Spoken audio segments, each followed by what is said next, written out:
Now at 5, the federal trial for Cliven Bundy and his two sons for the armed standoff at the ranch. It's getting underway, and already tonight, a major move by their legal team. Good evening, everyone. I'm Jim Snyder. And I'm Marie Mortero. Quite the start here. Cliven Bundy putting out a list of 1,145 people he wants to call to the stand. News 3's Denise Roche live for us at the federal courthouse with details.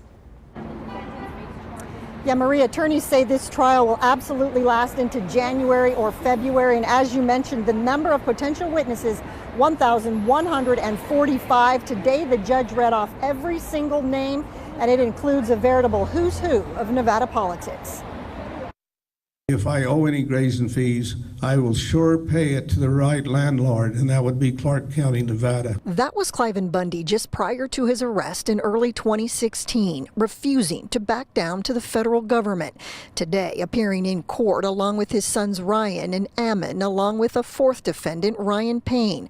All four men dressed in red jailhouse uniforms, refusing to change into suit and tie for jury selection. They're not allowed to wear that normally. This would be the first time in 2 years, so they just decided to stick with what they were given. Attorney Brett Whipple is representing Cliven Bundy, the 71-year-old rancher facing decades in prison if convicted of conspiracy and other charges related to the 2014 armed standoff with the BLM.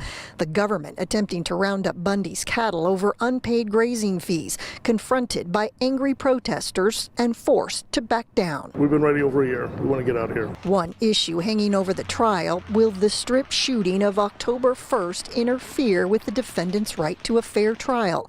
Bundy supporter Vincent Easley says it's possible. The allegations of Stephen Paddock in buying guns in Mesquite from the gun shop up there, and we see in the press people trying to relay it. You've got all the conspiracy theories and, people just making stuff up. Whipple disagrees. Hey, it's part and parcel of who we are here, right? I mean, we have to address it. I want to be able to discuss it, but I don't think it's connected in any way to what happened back in 2014. As for that potential witness list, former Senator Harry Reid, Governor Brian Sandoval, and Attorney General Adam Laxalt are all included.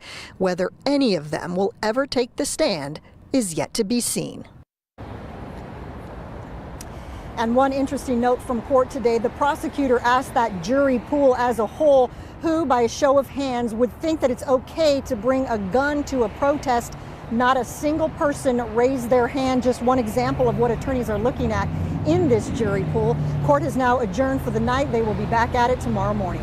Reporting live, I'm Denise Roche for News 3. Let's go back to you in the studio. This is definitely going to be one to watch, especially with more than 1,100 called so far. All right, Denise, thank you for that. Meantime, attorneys for some of the victims of the strip shooting will